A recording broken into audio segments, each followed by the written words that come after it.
কখনো বৃষ্টি হচ্ছে, কখনো আবার খুব গরম পড়ছে। এই ওয়েদার চেঞ্জে মানুষের শরীর এমনি খারাপ হচ্ছে। তো আমারও একটু ঠান্ডা লেগে গেছে, যার জন্য গলার ভয়েসটা একটু অন্যরকম মনে হবে। তো কেমন আছেন বন্ধুরা? আশা করি সবাই ভালো আছেন। তো আজকে আমার চ্যানেলের রেসিপি ভেজ মিনি সয়াবিন। আসুন দেখে নিই কীভাবে রান্নাটা করি। দেখুন, আমি প্রথমে সয়াবিন নিয়ে নিয়েছি। সয়াবিনটা দেখতেই পাচ্ছেন খুবই ছোট ছোট। প্রথমে আধা ঘন্টা আগে আমি 2 কাপ জল দিয়ে সয়াবিনটাকে ভিজিয়ে রেখে দেবো। তারপরে মিক্সারে একটা পেস্ট করে নেব। একটা ছোট টমেটো, 2 ইঞ্চি মতন আদা, লঙ্কাটা অবশ্যই আপনার অনুযায়ী দেবেন, আর কিছু গোটা জিরে দিয়ে দিয়েছি। একসাথে এটাকে পেস্ট করে নেব। আলুগুলোকেও কিন্তু এরকম ছোট ছোট করে নিয়েছি। যেহেতু সয়াবিন ছোট ছোট, আলুটাকেও একটু ছোট ছোট করে নিতে হবে। আপনারা চাইলে আলুটাকে স্কিপও করতে পারেন। সয়াবিনগুলো দেখুন জলে ভিজে ঠিক এরকম ফুলে ফুলে উঠেছে। আধা ঘন্টা ভিজিয়ে রেখে দিয়েছিলাম আমি। এরকম স্পঞ্জি হয়ে যাবে সয়াবিনটা, দেখুন। তো সয়াবিনটাকে একটু জল ঝরিয়ে নিয়ে অন্য একটা বাসনে আমি সেপারেট করে নেব। ঠিক এইভাবেই জলটাকে নিগিয়ে নেবো হাত দিয়ে।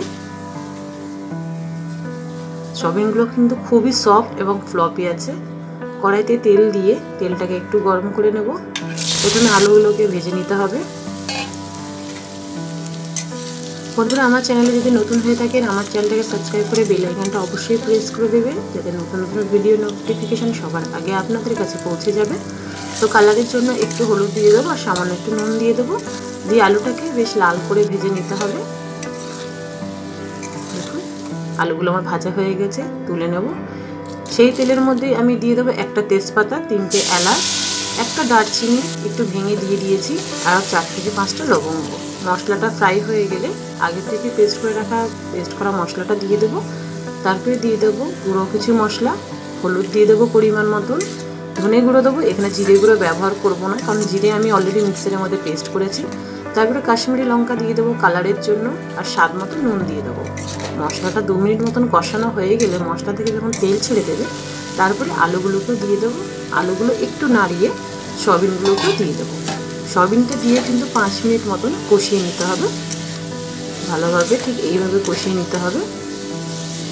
একটু ঢাকা দিয়ে কষাবেন, তাহলে কি হবে, মশলাগুলো সয়াবিনের মধ্যে ঢুকে যাবে। এ দেখুন পুরো ড্রাই হয়ে গেছে কিন্তু বন্ধুরা, পুরো মশলাটাই কিন্তু সয়াবিন টেনে নিয়েছে। কষানো হয়ে গেছে। এবার আমি এখানে 1 কাপ মতন জল দিয়ে দেবো। আপনারা যেরকম ঝোল খাবেন সেরকম জল দিয়ে দেবেন। এটা নিরামিষ দিনের জন্য কিন্তু বন্ধুরা খুবই টেস্টি হয়। এই রেসিপিটা বানিয়ে নিতে পারেন। যেহেতু এটা নিরামিষ, তার জন্য সামান্য একটু চিনি ব্যবহার করছি। এরকম গা মাখা মাখা করতে হবে রেসিপিটা। দেখুন বন্ধুরা, বাড়িতে অবশ্যই এইভাবে বানিয়ে খেয়ে দেখবেন, আশা করি ভালো লাগবে। আর আমি ভিডিওটা খুবই শর্টে আপনাদেরকে দেখিয়েছি, যাতে আপনাদের বুঝতে কোনো অসুবিধা না হয়। আর এই রেসিপিটা দিয়ে কিন্তু আপনারা রুটি, পরোটা, এমনকি ফ্রাইড রাইস, সাদা ভাত, লুচির সাথেও খেতে পারেন। কিন্তু এটাকে নিরামিষ বানিয়েছি। আপনারা চাইলে এই সয়াবিন দিয়ে আমিষও বানাতে পারেন। আমি পেঁয়াজ রসুন দিয়ে আরেকদিন দেখিয়ে দেবো। দেখা হবে বন্ধুরা নেক্সট ভিডিওতে।